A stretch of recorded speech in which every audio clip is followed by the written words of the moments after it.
Hi everybody, this is Maya Good, and this is a video on Marginalia, otherwise known as annotating your books. This might be a little controversial, but I am very pro annotation in books, and I want to talk to you a little bit about why and some of the issues I've run into as I have made the move from paper books to electronic books. So first, what is Marginalia? Marginalia is when you're reading a book, making commentary about what you're reading in the margins, underlining the ends of chapters. It's essentially writing in your books. Now, I know a lot of people on BookTube have this thing about keeping books pristine and perfect and beautiful, and I actually am very just anti that. I like to see books that have been read. I feel like as an author, if someone came to me with a brand new book that they'd read 3 times and it didn't look like it had been read, I would be happy, but I would be even more happy. I would be ecstatic if someone brought me that same book and it was just trashed and covered in writing, because it meant that the writing that I did, they were interacting with in a more personal way. So that's just my own bias. I want to get that out of the way because if you're anti-annotating books, maybe this video isn't for you. But stay with me because I'm going to try to convince you why it's important. So this came up for me when I was reading Vanessa Garcia. I picked it up from the library, so I can't write in it. And this book is such that I need to write in it. Like, I just need to write in it. And I've been really struggling with that over the past year since I've moved from paper book to Kindle. Now, to give you a little bit of background, I made that move because I plan to travel, and I don't want to have anything that keeps me in one place. If I get a wild hair at my butt and I want to go to Bulgaria, I want to be able to just put everything in the backpack and go to Bulgaria. If I want to go to another city to go meet some friends that I met online and I've never met them before, I want to be able to just pick up everything and go. And I can't do that with a stack of books. And so when I was going through my minimalizing process, the books were the hardest thing for me. And right now I have 7 boxes at my sister's house. And of those 7 boxes, 4 of them are books. And those were the books that I absolutely could not get rid of.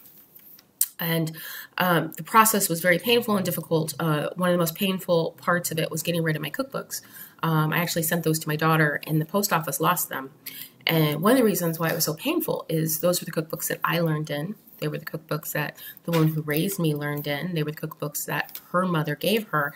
And they were full of marginalia. They were full of grandma and mom's handwriting, all in the margins, altering recipes, where I learned fractions when I was trying to make pie. And those were special. So fast forward to fiction. What does this have to do with fiction? As a writer, I've been really working on learning to read more critically and interact more with my books. I've read books on reading. I think it's important in order to become the type of writer I want to be, for me to be able to dissect what works in books and what doesn't. Why is it that one sentence makes me go, and another sentence just feels flat? And that's really only something that I can get by reading really deeply and making notes and comparing it to other books that maybe do it differently. And so there's that. But in the process, I came across this idea that marginalia is disappearing. And at first I was like, why does this matter? And then I started doing more research, and I'm finding that all these great writers throughout history had books left after they were dead that were full of notes, that were full of where they had personally interacted with the words on the page.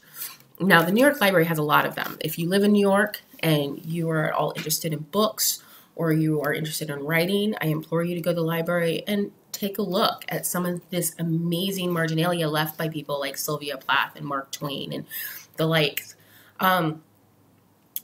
It's enlightening to look at some of those pages and realize just how deeply they were reading, and it's inspiring to me. And as I'm looking at these pages, I'm remembering when I was a kid, my mom worked nights, and she had a full bookshelf full of books that I could read and full of books that I couldn't read, and I read them all. And she was really big on notating her books. And there were some books that I would read, and I would feel like I was interacting with my mom as I was reading them because her notes were there, and then I would add my notes to them. And sometimes I find that in the library, not usually, because most people are told not to write in library books, which, like Steve Donahue, it makes me sad. Because if I go to a used bookstore and I pick up a book and it's got 4 different people's marginalia in it, it's an amazing experience. And you'll find that your marginalia is talking to somebody else's marginalia, which is just awesome and beautiful. So because I'm going through all this in my head, I'm thinking, are we going to have a whole generation of writers where after they pass, we don't have that record of their thoughts and ideas? Sometimes you get more information from what somebody's thinking in their marginalia than you do in their autobiography or their memoir, because it's them in that moment interacting with what they're reading, and it's just such a personal experience.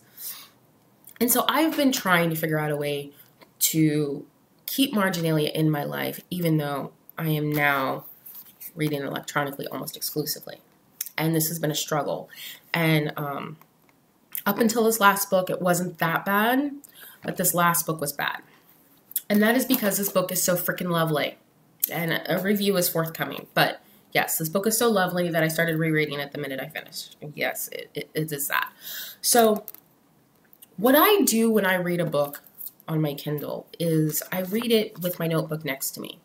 This is messy. It's not easy to refer back to. I hate it. I'm trying to find up with a better system. If someone's got a better system, have at it. One of the problems I have is I can only carry one notebook for the reasons, travel reasons, weight reasons. Keep one notebook at a time, send it to my sister when I'm done. So as I'm reading, when I come up with something that I want to reference or something that I think is an amazing sentence or passage, I write it in my notebook. If I have a thought about something, I'll put where it is in the book and then write whatever that thought is. And it sucks because now most of the books on Kindle do not have page numbers anymore. A lot of them do, but majority don't. And so before, like a year, 2 years ago, I could put, I could look and see what page that quote came on, and I could say page 230, whatever, and then I could write my thoughts on it. And in a lot of books that are location only, we're no longer able to do that. And so this is a huge struggle for me. What I don't like the note-taking function in the Kindle. I like the highlighting. The highlighting is great. But if I want to make a longer commentary on something, I'm just incapable of doing it. So what I've been doing is I've been bookmarking. I've been using bookmarks. So when I come up to a section that I feel like I have a longer thought on, I will bookmark it. I will put the number of the bookmark in my notebook, and then I will write my thought in my notebook. It's still not ideal because in the future, at some unknown time, I can't just open up my book, flip, and read my marginalia really quickly. It's a matter of going online and downloading and figuring out which bookmark it is and then figuring out which notebook it's in. And it's frustrating. So, but I've been getting by. And then I came up with this book, and this was one of those books where I wanted to underline something on almost every page. And it was making it take 3 times longer to get through the book because I was constantly stopping, picking up my notebook, and writing a sentence or writing a paragraph. And I ended up getting it on Kindle just because at least then I could highlight. And so I guess this video is more a request for the Kindle readers. How do you guys deal with marginalia? If marginalia is important to you, do you write in your books? If you write in your books, do you have a system? Like for me, when I write in my books, I use the system from Read Like a Writer by Francine Prose. So if I come up with something that is interesting, if it's a long passage, rather than underline a long passage, I put a line down the side. If there's a short sentence, I might underline it. If there's a commentary, I might put an asterisk and then put the commentary down in the side so I know where it references. Or I'll put 2 asterisks if it's much longer, and I'll go to the end of the chapter where usually there's some space, and I'll write it in the end of the chapter. That kind of system. That works for me on paper. But now that I really can't afford to keep a bunch of paper books with me at all times, I'm really struggling to figure out a similar system when I'm reading electronically. Ideally, ideally, Kindle would come out with a way to have it be an e-reader that has a stylus that would let me write on the e-reader. Ideally. Come on, Kindle. You've done everything else. I don't want it, like, I want the e-ink. You know, the tablet hurts my eyes, but if that was available on e-ink, that would be the ideal reader for me. Just period. Ideal reader.